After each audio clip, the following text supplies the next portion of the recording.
Observe and do. Do what? Observe and do. So even Yahweh Shah told you, observe and do the things that the Pharisees were teaching you.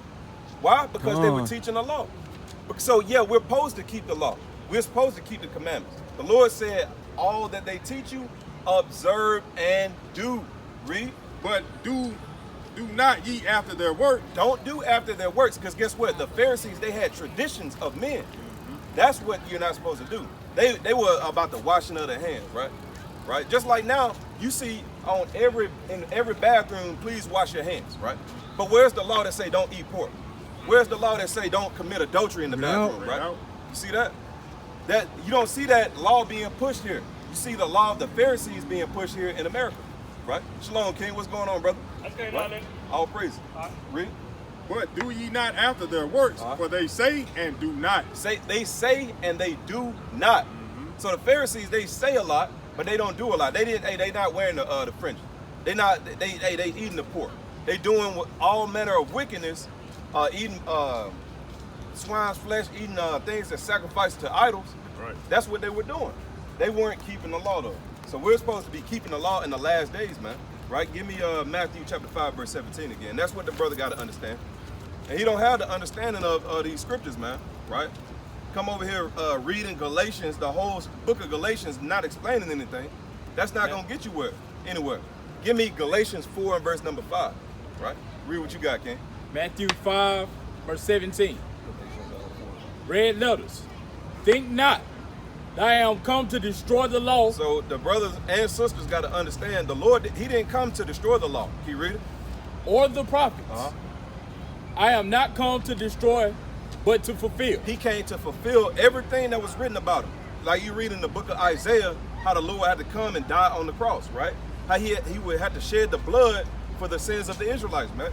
That's what he came to fulfill. He didn't come to destroy what God set up from the foundation of the world. Why would the Lord go against his maker, right? That would make him unjust. The Lord said he was a man with no sin, right? Read what you got. Book of Galatians, chapter 4, verse 5. To redeem them that were under the law. Go up one. All right. Galatians chapter 4, verse 4.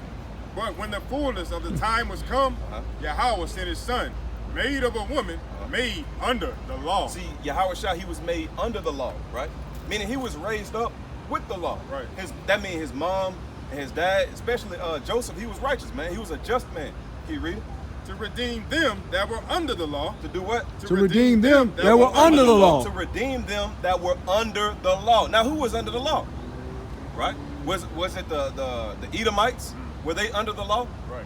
Was it the damn Hagarenes? Were they under the law? Hell no. What about the filthy Africans? Were they under the law? You don't see Hamites under the law according to the Bible. You see the law, statutes, and commandments given to the children of Israel. It tell you that in Deuteronomy 4 and verse 44. Right, can you read? To redeem them that were under the law, that we might receive the adoption of what? sons. The adoption of sons. See that? And the scriptures explain itself. That's why we had to go precept upon precept, line upon line. Now we have to understand, who does this adoption belong to, right? Who does this adoption belong to? Let's get Romans chapter 9 and verse number, we'll start at verse number 3, right? Romans 9, verse 3. For I could wish that myself were accursed from Christ for my brethren, my kinsmen, according to the flesh. So Paul said, my brother and my kinsmen, according to the flesh, who are what? Who are Israelites. Who are what? Who are Israelites. So we're talking about everything that pertains to the Israelites. Can you read it? To whom pertaineth the adoption? The what? The adoption. Who is the adoption for? The Israelites. That's who it was for. Who pertaineth the adoption, as we just read in Galatians 4 and verse 5, right? That's who pertains to. That's who the adoption pertains to. Can you read it? And the glory. And the glory. So all the glory belongs to the Israelites. Right. Right? Can you read it? And the covenant. And the what? And the covenant. The new covenant and the old covenant belongs to the Israelites. Can you read it? And the giving of the law. So the giving of the law was not set before the children of Edom or the children of Elam. Right? Can you read it? And the services of God and the promises. So the services were set up for the Israelites. Guess who were the service? The servicemen, right, for the Most High. the Levites.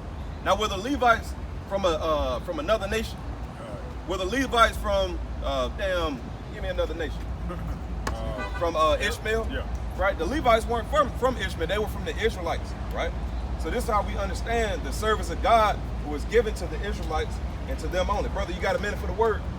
Come hear the word real quick. Read that last part again. Check this out. You familiar with the Bible? Yes, sir. Right. Give me Romans chapter 9 and verse 3. You know who Paul is, right? Paul the apostle? I ain't making that far. Okay. All right.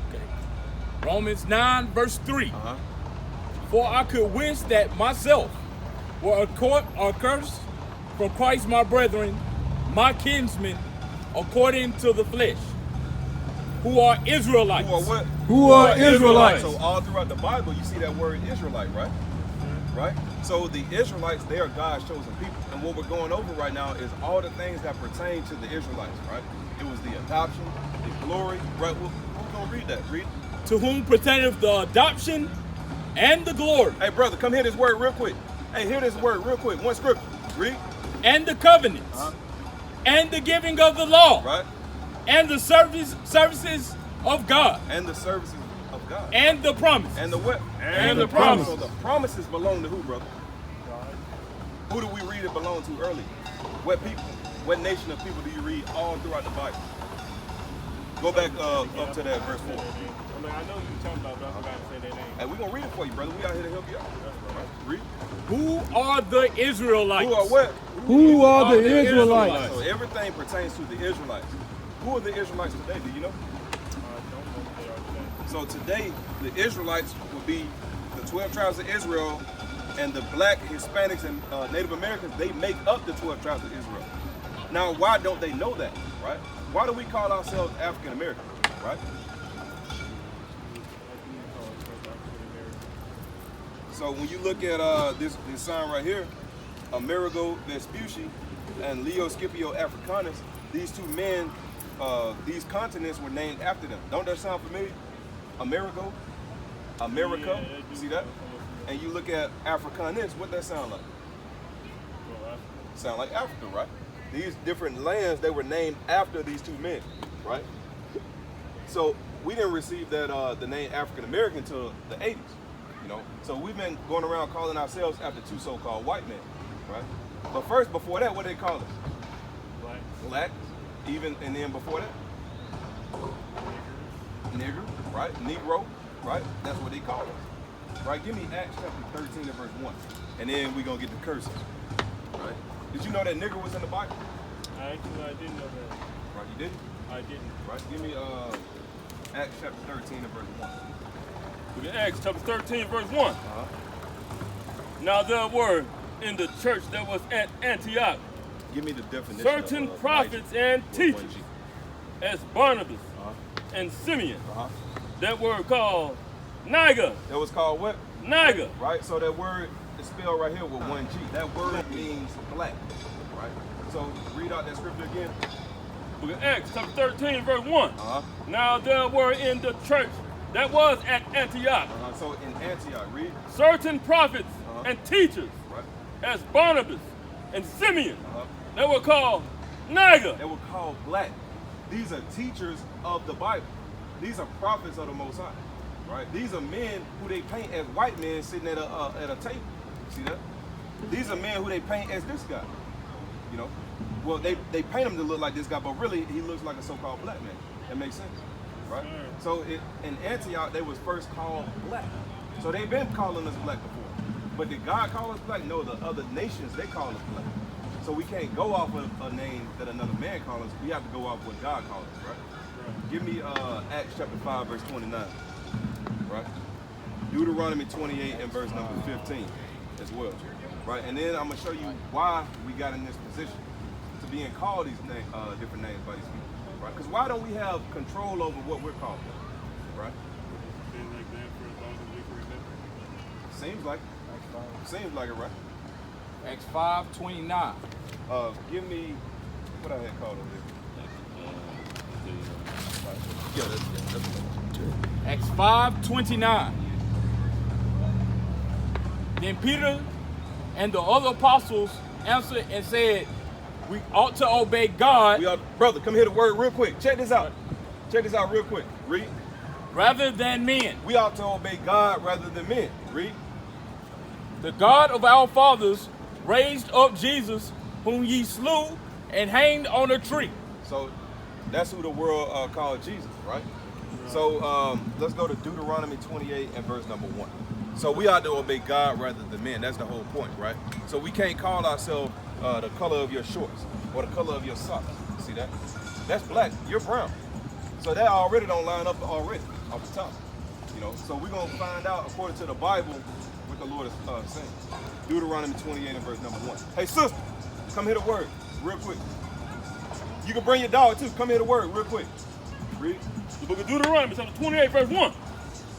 And it shall come to pass that if thou shalt hearken diligently unto the voice of the Lord thy God, to observe and to do all his commandments. All his commandments. So this right here, this is Moses talking. You know who Moses is, right? I know him. Right? What was he famous for? He was famous for being given the gift of God, if I'm not mistaken. Right. He delivered the children of Israel from where? It wasn't Egypt, was it? Yeah, you said it. There you go. That's right. Right on. He delivered them from the land of Egypt. Now, do you know where they went after they came out of Egypt? No, I don't remember. They went into the wilderness, right? And then Moses, he went up to the Mount Sinai to get the commandments from the Lord. Remember, you ever heard of Moses spending time up there for 40 days and 40 nights? I only knew he spent time up there, but I didn't know how long. It was for 40 days and 40 nights. But he spent time in the Mount Sinai receiving the commandments from the Lord. That's what we just read, that Moses, he coming back down now to talk to the people and say, if you listen to his commandments, right, if you hearken unto his word, then we're going to find out what's going to happen.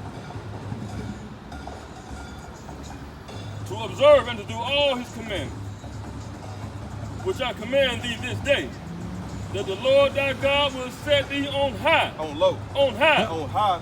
above all nations of the earth. Now, us as being the Israelites, right, the 12 tribes of Israel, do it look like that we being set on high above all nations? Don't look like that, right? Let's find out what happened. Go to verse number 15, right? You got a precept? Okay, I get that. Verse 15. Deuteronomy chapter 28, verse 15. Right. But it shall come to pass, if thou wilt not hearken Meaning, if you don't listen, unto the voice of the Lord thy God, to observe to do all his commandments. how many? All his commandments. Some of them. All his commandments. What it say, bro? All his commandments. Keep reading. And his statutes, which I command thee this day. Right. That all these curses, All these what? all these curses, All these curses, right? That brother already in the spirit. Read that again.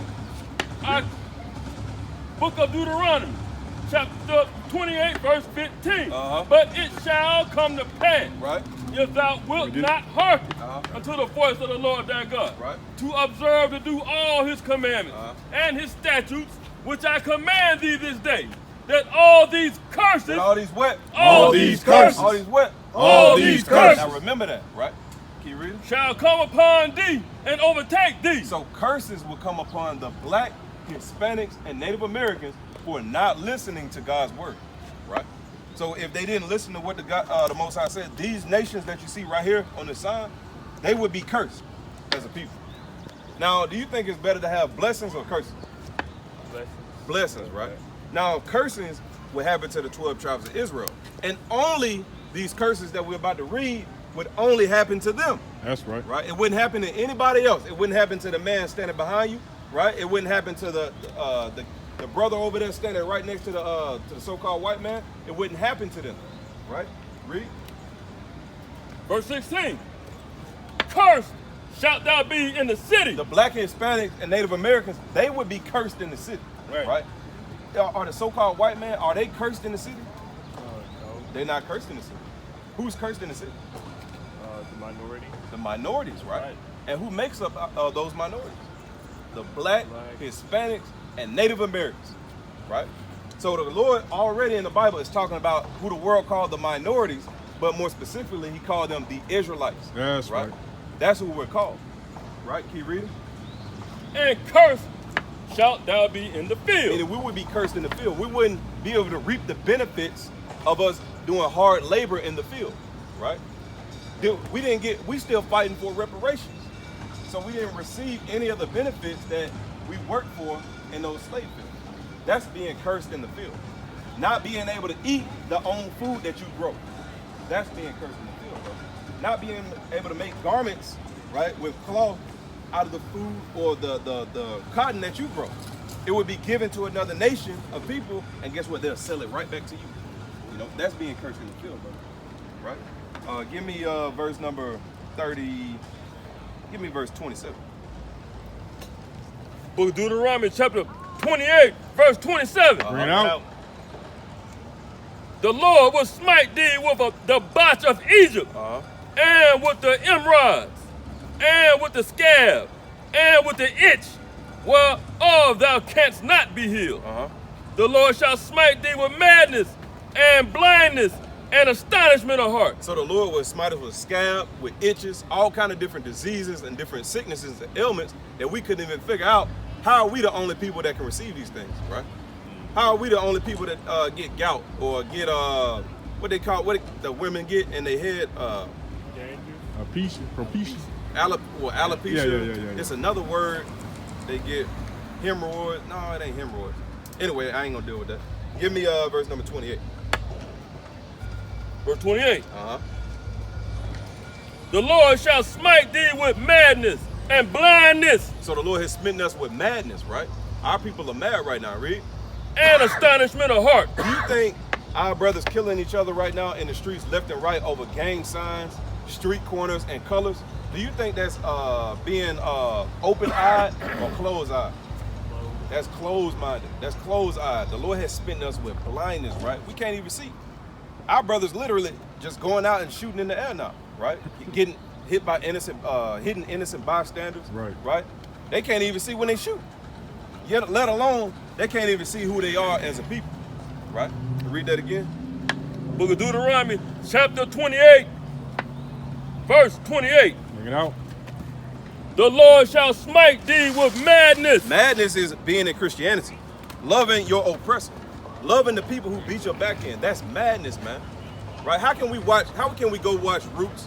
How can we go watch Rosewood? How can we learn about all this information about the things that they have done to us? Find slave ships, right? Like the what's the name of it? The start with a C. The slave ship they found, the Clotilda. How can we see all that stuff, man? How can we see all the history of them feeding our babies to alligators? Where's that sign? Right? Where's that sign at? Feeding our babies to alligators. Right? Look at all these different things they done to us, brother. Check the sign out, man. Look at that, being hung in public, right? You know, being hung in public, burned alive, you know? So-called white man laughing at you with their forefathers and their kids taking a picture while you burn. That's madness, man. And it will go back and love these other nations like nothing happened. Right. That is madness. That is a mad people. But we got forced to be mad, right? Read.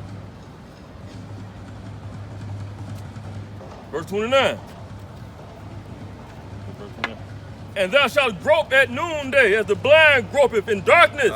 And thou shalt not prosper in thy ways. And thou shalt be only oppressed and spoiled evermore. So now we just oppressed and spoiled, right? We're spoiled because we don't have anything that's our own. Matter of fact, read that in verse 48. Right? Read Verse that in 48? Verse 48. Yes, sir. Deuteronomy chapter 28, verse 48. Therefore shalt thou serve thine enemy. Thine enemy. Which the Lord shall sin against thee. So which the Lord shall sin against thee in what? In hunger. In what? In hunger. When we're hungry, who do we have to go to? The government. The government. Right. White, so-called white man, right? We had to go to them in hunger. Now, according to the Bible, their name is Esau, according to the Bible, or Edom.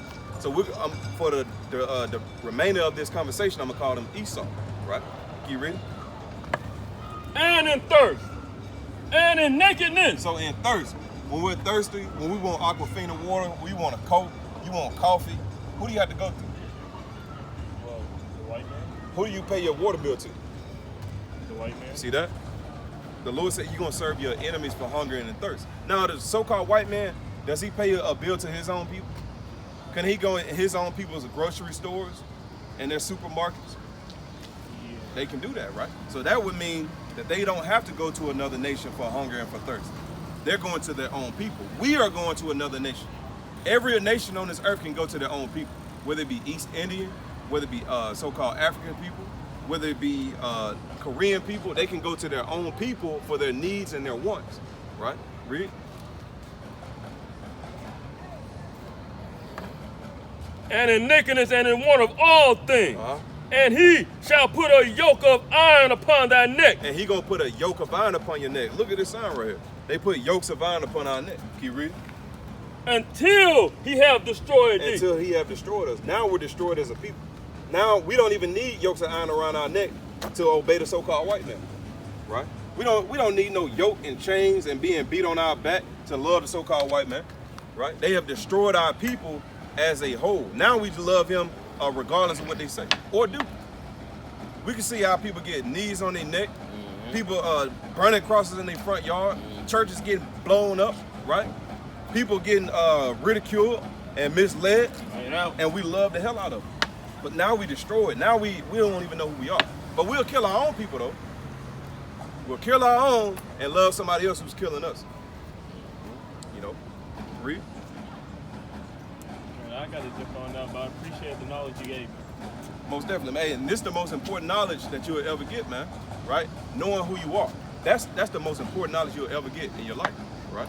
Because what was the first thing your mom and dad did before you even came out the womb, or when you came out the womb? What's the first thing they do to a baby? Hold. They hold them, but more specific, they give them what? They give it a name, right? Yeah. It's the first thing they want to do. If you tell somebody you're having a kid, first thing they want to know, what y'all gonna call the baby?